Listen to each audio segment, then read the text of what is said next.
الحمد للہ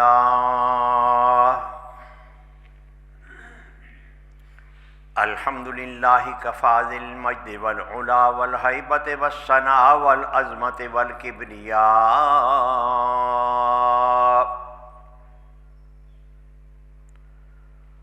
فالق الحب والنوى خالق الارض والسماء هو الذي يصورنا في الارحام كيف يشاء ونشهد ان لا اله الا الله وحده لا شريك له ولا ضد له ولا ند له ولا تحت له ولا فوق له ولا يمين له ولا يسار له ولا شبه له ولا شبيه له ولا مثل له ولا مثيل له ولا مثال له ازلی ابدی سرمدی دیمومی دہری ولا اول له ولا آخر له ونشهد ان سیدنا وسندنا ومولانا واولانا وعرانا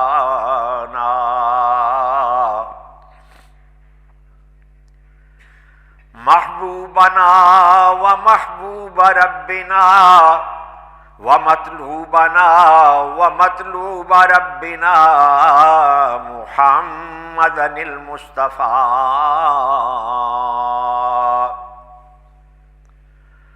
وعلى آله المجتبى بررة التقى والنقى وصحبه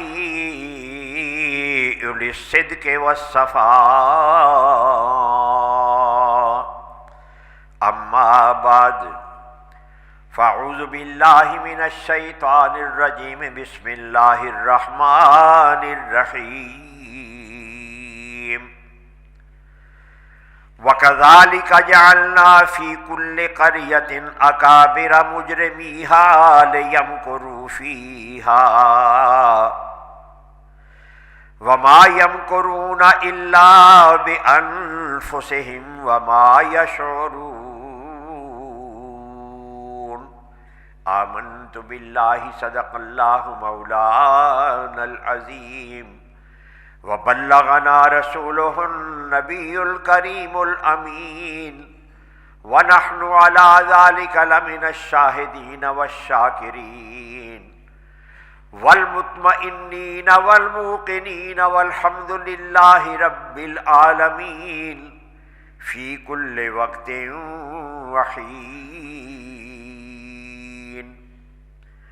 فقد قال الله تبارك وتعالى في شان نبيه وحبيبه مخبرا وآمرا إن الله وملائكته يصلون على النبي يا أيها الذين آمنوا صلوا عليه وسلموا تسليما اللهم صل على سيدنا ومولانا محمد وعلى آل سيدنا ومولانا محمد وأصحاب سيدنا ومولانا محمد وبارك وسلم صلی علیہ۔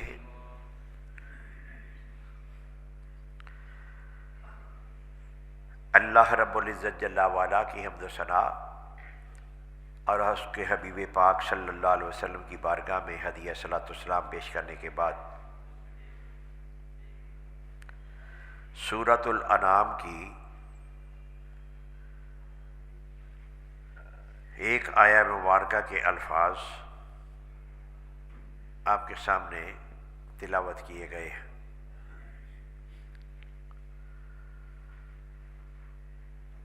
اس آیت کریمہ میں اللہ تعالیٰ نے ایک اہم حقیقت کی طرف ہماری توجہ مبذول کروائی ہے کہ جسے ہمارے ذہنوں کے اندر محفوظ رہنا چاہیے۔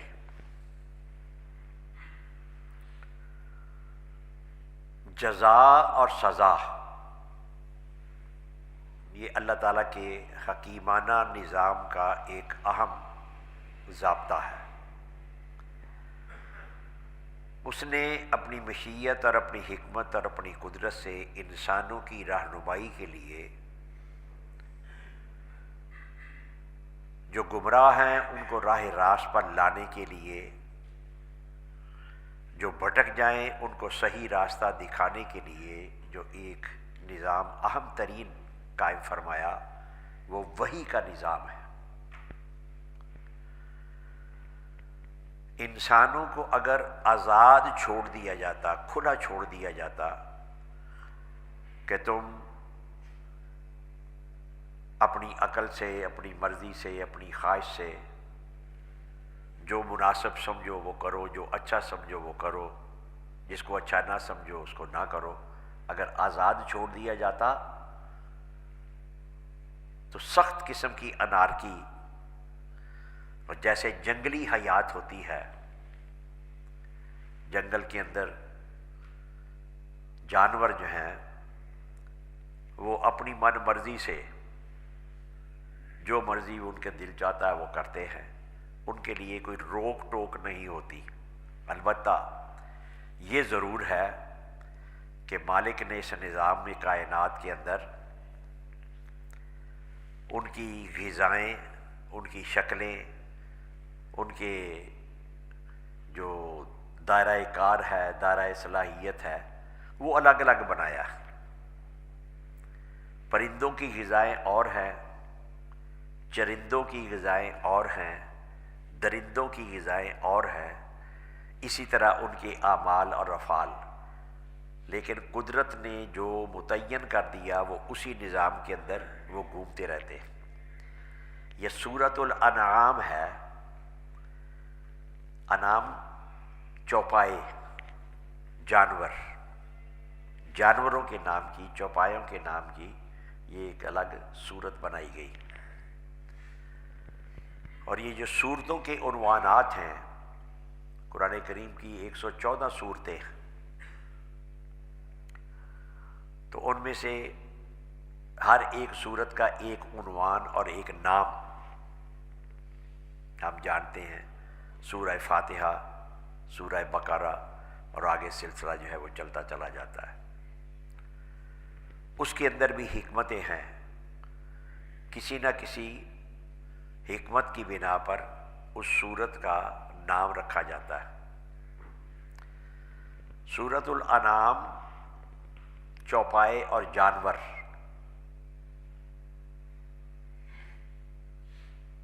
انسان کو اللہ تعالیٰ نے پوری کائنات میں سے اپنی خلافت اور نیابت کے لیے نامزد کیا ہے، اور اس انسان کو اپنی خلافت اور نیابت جو عطا فرمائی ہے تو اس کو زندگی گزارنے کے لیے کچھ اصول بتائے ہیں، کچھ قوانین بتائے ہیں، کچھ ضابطے ان کو انسانوں کو بتائے گئے۔ اور دو جہتیں ہیں بلندی اور پستی کے اعتبار سے۔ اگر انسان اللہ تعالیٰ کے بتائے ہوئے احکام اور حکمتوں کے مطابق زندگی بسر کرے تو وہ فرشتوں سے بھی زیادہ اعلیٰ۔ پہلے انسان کو اللہ تعالیٰ نے اس کو فضیلت اور عظمت اس کی ظاہر کر کے تو فرشتوں کو آدم کے سامنے جھک جانے اور سجدہ کرنے کا حکم دیا۔ وَإِذْ قُلْنَا لِلْمَلَائِكَةِ اسْجُدُوا لِآدَمَ، اور جب ہم نے فرشتوں سے یہ کہا کہ آدم کے سامنے سجدہ کرو۔ اور اگر انسان اپنے مقام اور مرتبے کو نہ پہچانے، اللہ تعالیٰ نے جو اسے عقل کا نور دیا ہے اور اب جو صلاحیتیں عطا کی ہیں ان صلاحیتوں کو، ان طاقتوں کو اللہ کے احکام اور حکمتوں کے مطابق استعمال نہ کرے تو پھر قرآن یہ کہتا ہے اولئک کالانعام، یہ جنہوں نے اللہ کا حکم نہیں مانا، اللہ کی حکمتوں کے مطابق زندگی کا راستہ نہیں چنا، تو اولئک کالانعام، یہ تو جانوروں کی طرح، شکلاً انسان، شکل کے اعتبار سے انسان، لیکن اس انسان کو جب اپنی خلافت میں نے دی ہے، اپنی نیابت دی ہے، خلیفہ بنایا ہے پوری کائنات کو چھوڑ کر، تو اس کے کچھ تقاضے ہیں۔ جتنا بڑا منصب اور عہدہ ہوتا ہے اتنی ہی بڑی ذمہ داری بھی ہوتی ہے۔ تو انسان کو کہ یا اللہ پاک یہ جو انسان ہے یہ سارے کے سارے تیرے خلیفہ ہیں، کہا نہیں، سارے نہیں، صرف وہ میرے خلافت کے مستحق ہوں گے، اس احترام کے اور اس منصب کے لائق ہوں گے جو میرے احکام اور حکمتوں کے مطابق اپنی زندگی بسر کریں گے، اور اگر نہیں کریں گے تو کہا اولئک کالانعام، یہ تو جانوروں کی طرح، چوپایوں کی طرح۔ اگلا لفظ ہے بل ہم اضل، بلکہ ان سے بھی زیادہ گئے گزرے اور گمراہ۔ یعنی انسان نے اگر اپنے آپ کو نہیں پہچانا، اپنے جو منصب اسے عزت دی گئی ہے، خلافت اور نیابت عطا کی گئی ہے، اگر اس کے تقاضوں کو نہیں سمجھا، نہیں جانا، نہیں مانا، اس کے مطابق عمل نہیں کیا، اپنا کردار اس کے مطابق نہیں بنایا، تو کہا اولئک کالانعام۔ وہ جو فرق شروع ہوتا ہے، ایک ہے وہ بھی انسان ہی ہے، کھانا پینا سونا جاگنا دوڑنا بھاگنا اٹھنا چلنا بیٹھنا بچے پیدا کرنا، یہ سارے کام تو جانور بھی کرتے ہیں۔ انسانیت کا مقام وہ کہاں سے شروع ہوتا ہے؟ تو یہ پہلے ایک دو خطبوں کے اندر میں یہ عرض کر چکا ہوں، آپ کو بتایا کہ پوری کائنات کے اندر غور کریں، کائنات کے خالق اور مالک نے جس چیز کے لیے جو کردار متعین کیا ہے وہ وہی کردار ادا کر رہا ہے۔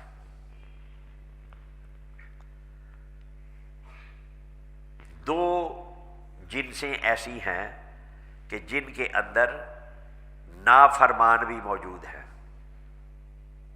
اور وہ دو جنسیں ہیں جنات اور انسان۔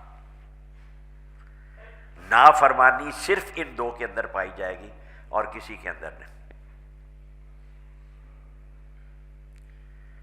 بے جان چیزوں کو دیکھ لیں، جاندار چیزوں کو دیکھ لیں، اس کی حکمت نے ایک نظام جو بنایا، درخت دیکھیں، درخت مثال کے طور پر، اب درخت جو ہے ایک ہی مقام کے اوپر ایک پودا جو ہے وہ ہماری نظروں کے سامنے اگا ہے، آگے بڑھ رہا ہے، اس کی جڑیں جو ہیں وہ نیچے کی طرف جا رہی ہیں اور تنا جو ہے وہ اوپر کی طرف جا رہا ہے، آگے جا کر ٹہنیاں نمودار ہوں گی، وہ دائیں بائیں پھیل رہی ہیں،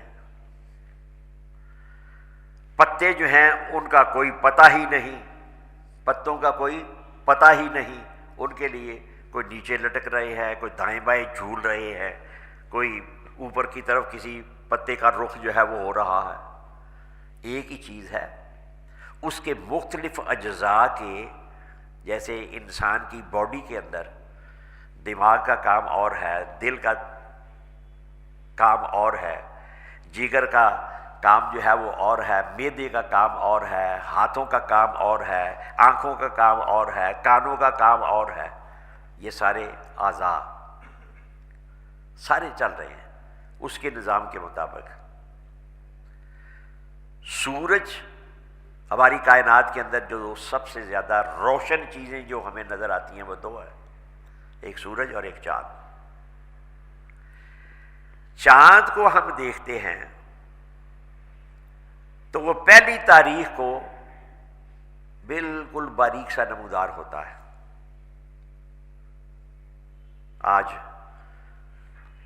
آج آپ کو پہلی کا چاند نظر آئے گا رات کو، تو سفر المظفر کی پہلی رات ہوگی، باریک، پھر آہستہ آہستہ وہ ہر رات کو بڑھتا چلا جاتا ہے۔ 14ویں کے اوپر جا کر اس کا کورس، اس کی ٹکیا، اس کا دائرہ مکمل ہو جاتا ہے، اور 14 کے بعد پھر آہستہ آہستہ کم ہونا شروع ہو جاتا ہے۔ یہ کائنات میں سب سے زیادہ روشن جو چیزیں نظر ان میں سے ایک کا ذکر کر رہا ہوں۔ دوسرا اس کے مقابلے میں وہ سورج ہے۔ سورج کا کردار اور مالک نے بنایا، وہ باریک باریک نہیں، وہ روزانہ ہماری نگاہوں کے سامنے سے مشرق سے ابھرے گا اور پورا کورس اس کا، البتہ اس کا جو سفر ہے مشرق سے نمودار ہوگا، اوپر جائے گا، شباب کے اوپر پہنچے گا، پھر زوال کا وقت شروع ہوگا، پھر نیچے جا کر ہماری نگاہوں کے سامنے روزانہ ڈوب جاتا ہے۔ اس کا کردار مالک نے ویسا متعین کیا، اس کا کردار ویسا متعین کیا۔ جیسے جیسے جمادات میں، نباتات میں، حیوانات میں آپ دیکھیں گے کہ جو جو کردار اللہ تعالیٰ نے کسی کا بنایا ہے، وہ اسی کے مطابق اس کی حرکت، اس کی غذا اور اس کا کردار جو ہے وہ چل رہا ہے، بخلاف انسان کے۔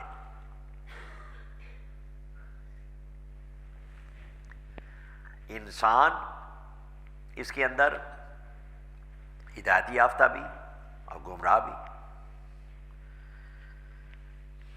انتہائی عبادت گزار بھی اور انتہائی نافرمان بھی۔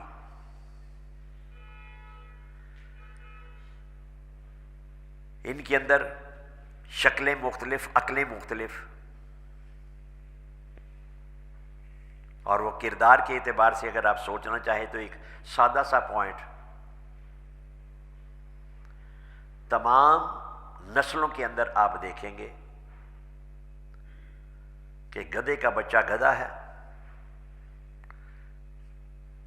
چڑی اور چڑیا اور چڑا جو ہے ان کی نسل جو ہے وہ وہی ہوگی۔ پرندے چرندے جتنے بھی آپ دیکھیں گے تو شیروں کے گھروں میں بکریاں پیدا نہیں ہوتی ہیں اور بکریوں کے گھروں میں شیر پیدا نہیں ہوتے، وہی نسلیں، وہی سب کچھ، بخلاف آدم کے، انسان کے۔ انسانوں کی شکلیں بھی مختلف، عقلیں بھی مختلف اور آگے کردار بھی مختلف۔ نبی کے گھر میں کافر بیٹا، حضرت نوح علیہ السلام، بیٹا کافر، اور ابو جہل جیسے مردود اور کافر اور گستاخ کے گھر میں حضرت اکرمہ جیسے عاشق رسول بیٹے۔ یہاں بیٹا جو ہے وہ اس کے برعکس، والد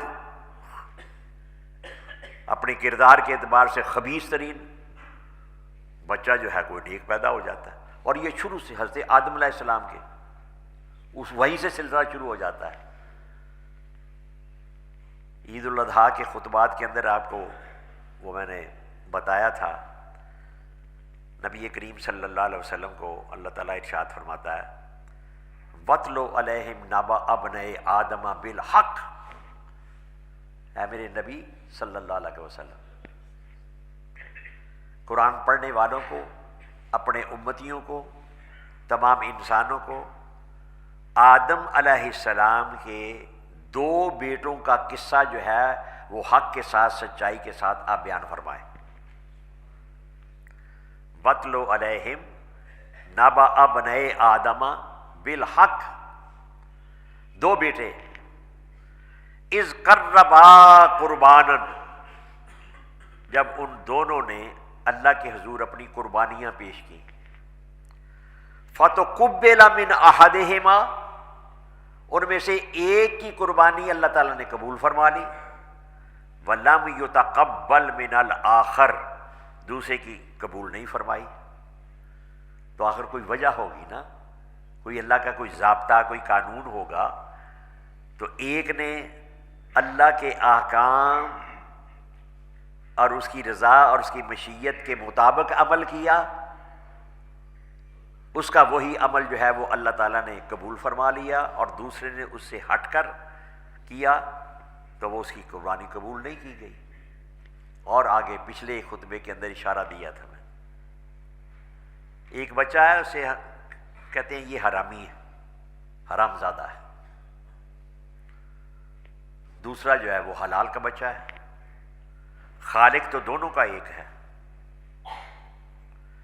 وہ جو حرامی بچہ ہے وہ حرامی کیوں ہے، اور حلال والا بچہ جو ہے وہ حلال کیوں ہے؟ اسی طرح رزق کے متعلق آ جی، فلاں کا رزق حرام ہے، فلاں کا رزق حلال ہے، کیا فرق ہے؟ فرق یہ ہے کہ جس نے اللہ اور اس کے رسول کے احکام کے مطابق اپنا وہ رشتہ جو ہے وہ میاں بیوی کا قائم کیا، نکاح کیا، اور نکاح کرنے کے بعد نر اور مادہ جب آپس میں ملتے ہیں تو وہ اولاد جو ہے وہ چونکہ اللہ اور اس کے رسول کے احکام شریعت کے مطابق یہ کام تھا، یہ حلال کی اولاد ہو گئی۔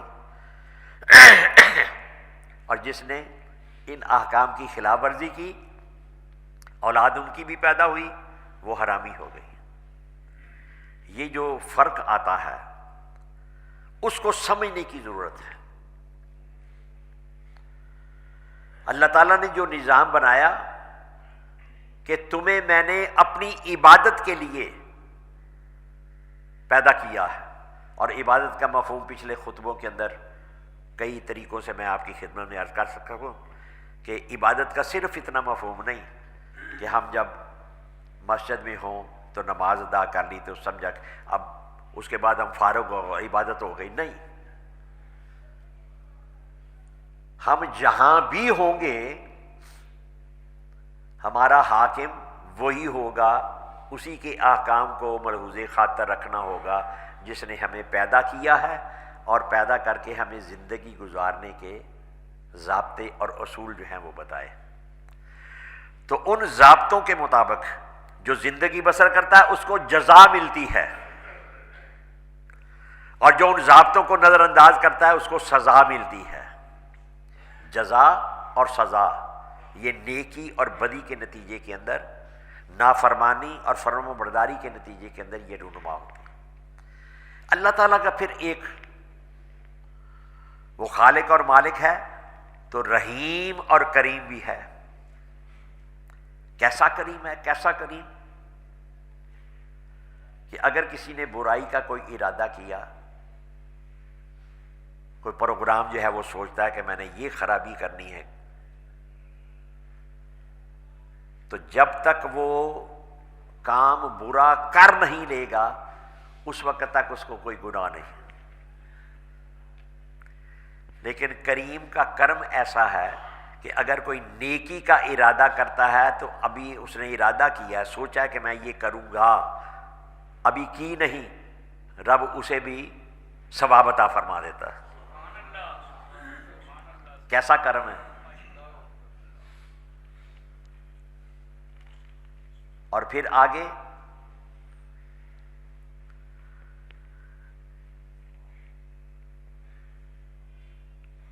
کریم کا کرم کوئی ایک رنگ میں نہیں۔ غلط کام کر لیا، ناجائز کام کر لیا، گناہ ہو گیا، غلطی ہو گئی، جان بوجھ کر بھی کرتے ہیں اور بھول کر بھی کرتے ہیں، تو کریم کا کرم یہ ہے، وہ فرماتا ہے کہ اگر تو گناہ کر بیٹھا ہے، قل، اے میرے حبیب آپ ان کو بتائیں، ان کو ارشاد فرمائیں، ان کے سامنے اعلان فرما دیں، قل یا عبادی الذین اسرفوا علی انفسہم، اے میرے حبیب یہ فرما دیں آپ کہ میرے وہ بندے جنہوں نے اپنی جانوں کے اوپر ظلم کر لیا. جان کے اوپر ظلم کیا ہے؟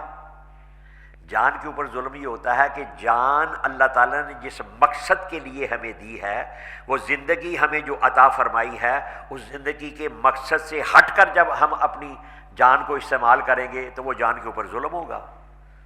اس مقصد کے لیے تو اللہ تعالیٰ نے وہ جان اور زندگی تمہیں عطا نہیں فرمائی، تمہیں تو بندگی کے لیے.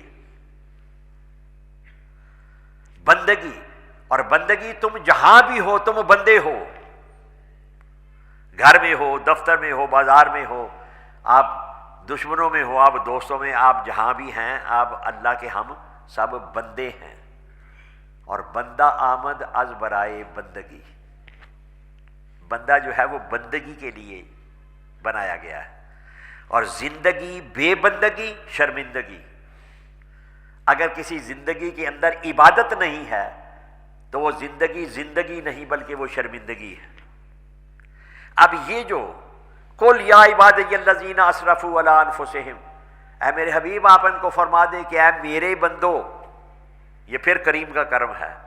انہیں آگے کا جنہوں نے اپنی جانوں کے اوپر زیادتی کر لی، گناہ کر لی، گناہ انہوں نے کیا ہے، ان کے بارے میں اللہ تعالیٰ ضابطہ بیان فرما رہا ہے، لیکن پھر بھی یا عبادی میرے بندے کہہ کر پکار رہا ہے. یہ بھی کریم کا کرم ہے.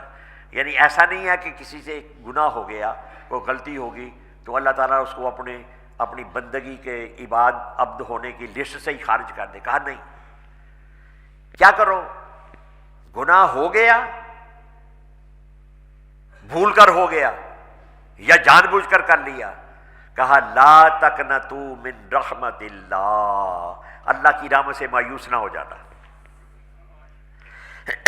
ہے نا کریم کا کرم. اب اگر کوئی مایوس ہو گیا یا اس نے توبہ نہیں کی اور اس نے مسلسل گناہ جو ہے وہ جاری رکھا، اس کے بارے میں اس کا ضابطہ کیا ہے؟ اس کے بارے میں ضابطہ یہ ہے کہ اللہ تعالیٰ ڈھیل دیتا ہے،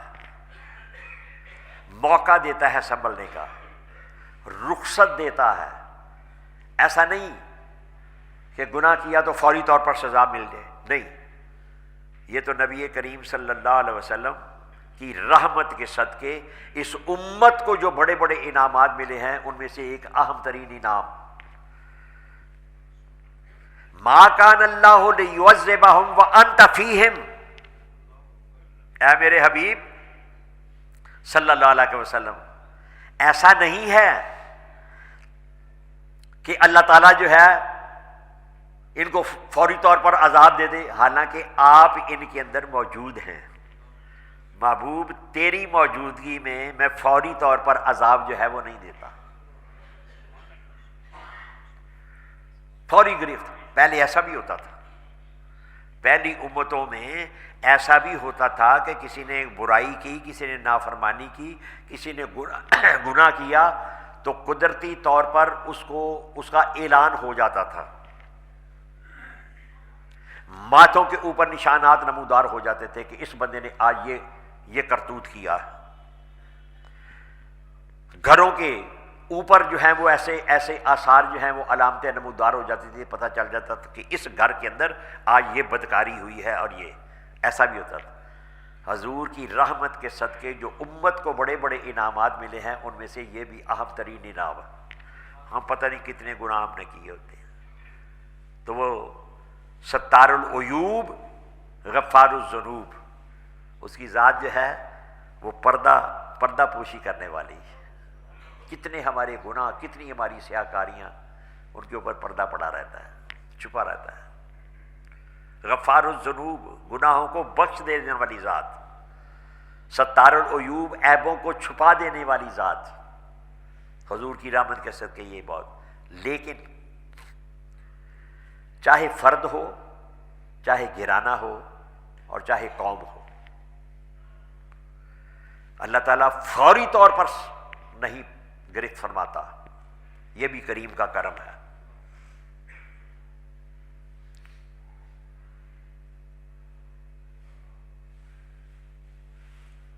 وَيَمُدُّهُمْ، قرآن کریم کے پہلے پارے میں ہی آپ کو ملے گا. وَيَمُدُّهُمْ فی طغیانہم یعمہون،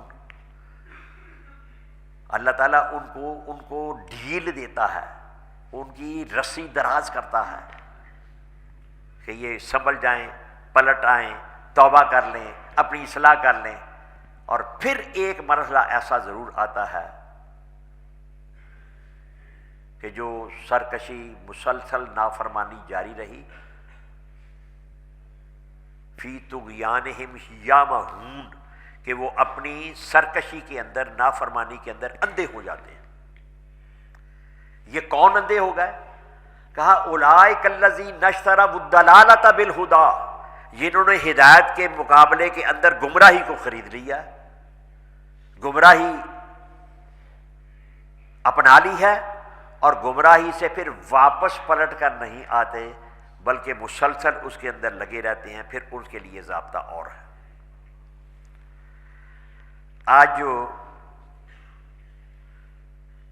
ایک تو ہے نا کہ یہ ان کو ڈھیل دی جاتی ہے، ان کو رخصت دی جاتی ہے، ان کو سنبھلنے کا موقع دیا جاتا ہے، چاہے فرد ہو، چاہے کوئی قبیلہ ہو، کوئی قوم ہو، کوئی گھرانہ ہو، ہر ایک کو سنبھلنے کا موقع دیا جاتا ہے۔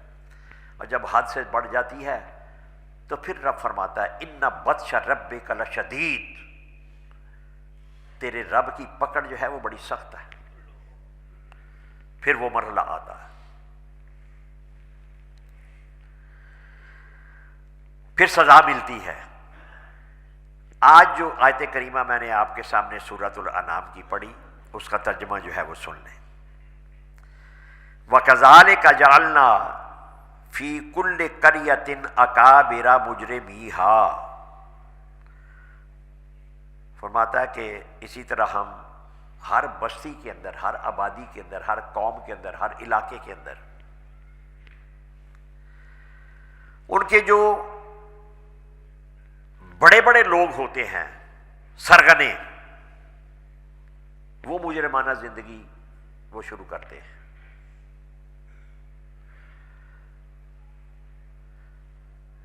اکابر مجرمیہا، وڈیرے۔ اب وڈیرا کسی بھی اعتبار سے ہو سکتا ہے، وہ اپنی دولت کے اعتبار سے، اپنے منصب کے اعتبار سے، اپنا سوشل سٹیٹس ایک ہوتا ہے، سماجی ایک عزت وقار کسی شخص کی بن جاتی ہے، کسی کو اختیارات مل جاتے ہیں، کوئی آفیسر بن جاتا ہے، کوئی، یہ سارے یہ جو مختلف شعبہ حیات کے اندر مختلف اوصاف کے ساتھ جو متصف ہو جاتے ہیں، وہ جب بڑھتے چلے جاتے ہیں، بڑھتے چلے جاتے ہیں، تو آپ کو قرآن کریم کے اندر دونوں قسم کے نمائندگان کی بائی نیم بھی اور کردار کے اعتبار سے وہ ساری تفصیلات جو ہیں ان کو بتائی گئی۔ ابلیس، نمرود، فرعون، ابو جہل، ابو لہب، عتبہ، عتیبہ، ولید، یزید، یہ سارے آپ کو یہ منفی کردار ہیں جو آپ کو ملیں گے۔ قارون، حامان، یہ بائی نیم ان کا ذکر کیا جاتا ہے۔ تعرف الاشیاء باضدادھا، چیزیں جو ہیں وہ اپنی ضدوں کی بنا پر پہچانی جاتی ہیں۔ اپوننٹ، قدرت کا جو بنایا ہوا نظام ہے، روشنی کے مقابلے میں اندھیرا ہے، بلندی کے مقابلے میں پستی ہے، عروج کے مقابلے میں زوال ہے، تندرستی کے مقابلے میں بیماری ہے، نیکی کے مقابلے میں بدی ہے۔ یہ سارے وہ چیزوں کی پہچان اس وقت تک ہو ہی نہیں سکتی جب تک کہ اپوننٹ، اس کے متضاد کوئی دوسری قوت موجود نہ ہو۔ یہ قدرت نے، اسی طرح ہم آپ یہ دیکھیں گے کہ انسانی حیات کے اندر آپ کو وہ انبیاء کی صورت کے اندر، اولیاء کی صورت، 4 طبقات اللہ تعالیٰ نے ایسا کہہ کے بیان فرما دیے ہیں، انعام یافتہ۔ سورہ فاتحہ کے پچھلے خطبوں کے اندر آپ نے یہ جزوی مضمون سنا نا کہ اللہ پاک کہتا ہے کہ پہلے میری تعریفیں کرو اور پھر میرے منگتے بن جاؤ، مجھ سے مانگو۔ تو انسان پتہ نہیں اپنی سوچ کی بنا پر کوئی کہتا ہے یا اللہ مجھے کوٹھی دے دے، یہ کہتا ہے کہ کار دے دے، کوئی کہتا ہے کہ مجھے جاگیر دے دے، کوئی کہتا ہے کہ مجھے، یعنی اپنی مادی خواہشات جو ہیں ان کے پیچھے. تو رب نے فرمایا کہ سب سے بڑا انعام مانگو، اہدنا الصراط المستقیم، یا اللہ سیدھا راستہ جو ہے اس کی ہدایت عطا فرما. راستہ مانگ لیا، کہا کہ اب راستے کی رہنما اور راہبر بھی مانگو. راستہ معلوم ہو، اگر راستہ جو ہے راستہ دکھانے والا صحیح رہنما نہیں ہوگا، راستہ بتانے والا، راستہ دکھانے والا، راستہ چلانے والا رہنما اور راہبر اور قائد اگر صحیح نہیں ہوگا تو پھر بھی گمراہی، منزل جو ہے وہ منزل مقصود نہیں ملے گی.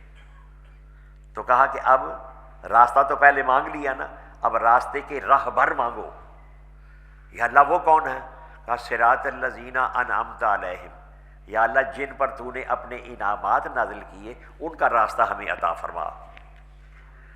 یہاں پھر انسان بھٹک سکتا تھا کہ انعام یافتہ کون ہے.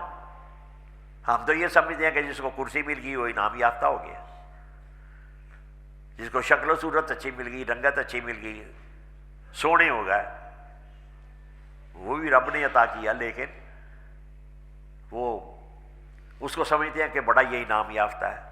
ہم دولت والے کو انعام یافتہ سمجھ لیں، اقتدار والے کو، رنگت والے کو، علم والے کو ہم سمجھے یہ انعام یافتہ ہے. رب نے اس کو مبہم نہیں رکھا، کہا کہ انعام یافتہ کن کو سمجھنا ہے تم نے؟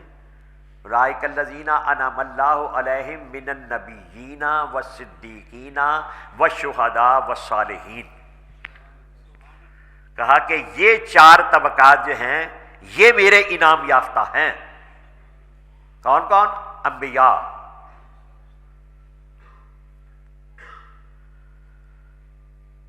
اور انبیاء جب اللہ کے احکام اور حکمتیں بتاتے ہیں، لوگوں کو سناتے ہیں، اللہ کا کلام سناتے ہیں، تو جو سب سے پہلے ان کی سچائی کو قبول کر لینے والے ہوتے ہیں صدیقین.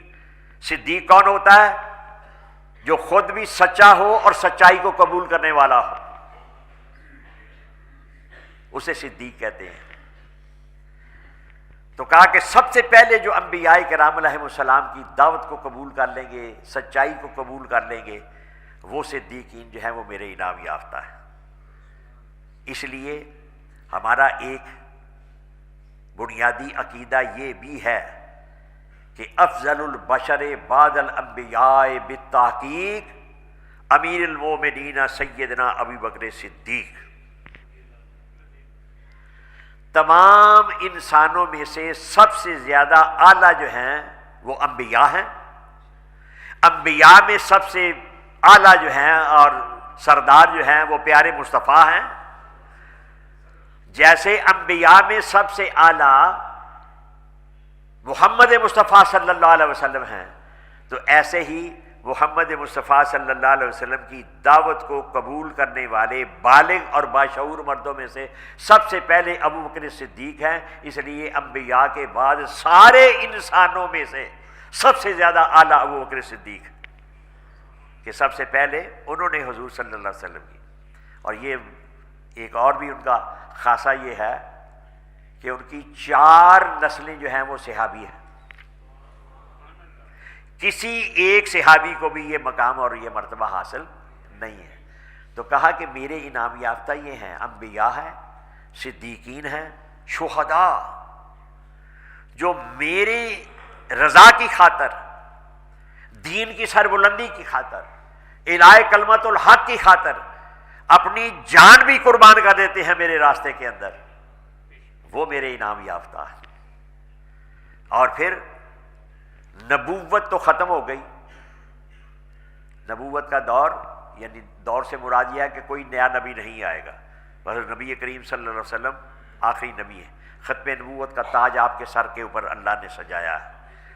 تو اب صالحین اور شہداء یہ جو ہیں وہ تا قیام قیامت آتے رہیں گے امت مسلمہ کے اندر.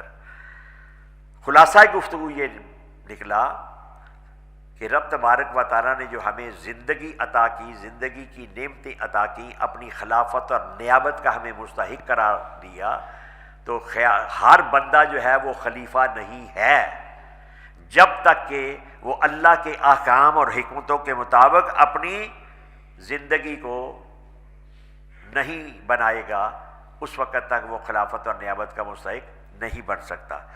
تو جب کوئی قوم گمراہ ہوتی ہے، اس کا ایک سبب اور ایک وجہ جو ہے وہ اس آیت کریمہ میں بیان کی۔ وَكَذَلِكَ جَعَلْنَا فِي كُلِّ قَرْيَةٍ أَكَابِرَ مُجْرِمِيهَا، اس بستی کے لوگ، اس قوم کے جو وڈیرے ہیں، جو بڑے لوگ ہیں، جن کو مادی وسائل کے اعتبار سے کچھ نہ کچھ، جن کا اپر ہینڈ ہو گیا، کوئی مقام مل گیا، کوئی مرتبہ مل گیا، وہ مجرمانہ زندگی بسر کرتے ہیں، مجرمانہ طور اطوار اختیار کر لیتے ہیں۔ اور الناس ولا دین ملوکہم، عامت الناس جو ہیں وہ پھر اپنے بڑوں کو دیکھتے ہیں، جو وہ کر رہے ہوں وہ پھر عامت الناس بھی اسی طرف چل نکلتے ہیں۔ تو اس سے قرآن کریم کی اس کی دیگر تشریحات ہیں۔ وہ جو بڑے لوگ جو گمراہی کرتے ہیں، فرمایا کہ لِيَمْكُرُوا فِيهَا، تاکہ وہ اللہ کے ساتھ داؤ فریب جو ہے وہ کھیلیں، وہ کھیل کھیلتے ہیں، وہ زندگی کو کھیل سمجھ لیتے ہیں۔ وَمَا يَمْكُرُونَ إِلَّا بِأَنفُسِهِمْ، رب فرماتا ہے یہ جو بھی فریب کر رہے ہیں، جو بھی کھیل کھیل رہے ہیں، یہ اپنے نفسوں کے ساتھ کھیل رہے ہیں، میرا کچھ نہیں بگڑتا۔ وما یشعرون، ان کو شعور نہیں ہے، ان کی مت ماری گئی، یہ اپنی طرف سے پتہ نہیں کیا کیا اپنے آپ کو سمجھتے ہیں اور کیا کیا کہلاتے ہیں۔ تو انسان جب بگڑتا ہے، چاہے وہ قارونیت کی شکل کے اندر، قارون سب سے بڑا اپنے وقت کا دنیا کا مالدار، 70 اونٹ اس کے خزانوں کی چابیوں کو اٹھاتے تھے، چاہے قارون ہو چاہے حامان ہو۔ حامان وزیر تھا فرعون کا، اور وزیر اگر اچھا ہو، مخلص ہو، دانا ہو، تو وہ اپنے حکمران کو بھی اچھا مشورہ دے گا، لیکن اگر وہ خود گمراہ ہو، اذا کان الغراب دلیر، جب کوا کسی قافلے کا رہنما بن جائے، کوا مردار خور، وہ رہنما بن گیا، حرام خور کوا، مکار کوا اور مردار خور کوا، وہ ایک قافلے کا رہنما بن جاتا ہے۔ جب وہ کوا قافلے کا رہنما بنے گا تو وہ تو پلیدی کی طرف، آپ کو مردار کی طرف لے کر جائے گا۔ تو اللہ تعالیٰ نے یہ جو ہمارے لیے ضابطے بنائے، قوانین بنائے، حکمتیں بتائیں، ان میں سے آخری آج کا وما اصابکم من مصیبت، تمہیں جو مصیبتیں پہنچتی ہیں اس کے کئی رنگ ہوتے ہیں قدرت کے بنائے ہوئے نصاب سے۔ ایک کا ذکر اس آیت کریمہ میں جو اس وقت میں آپ کو سنا رہا ہوں، وما اصابکم من مصیبت، تمہیں جو بھی مصیبت پہنچتی ہے، فبما کسبت ایدیکم،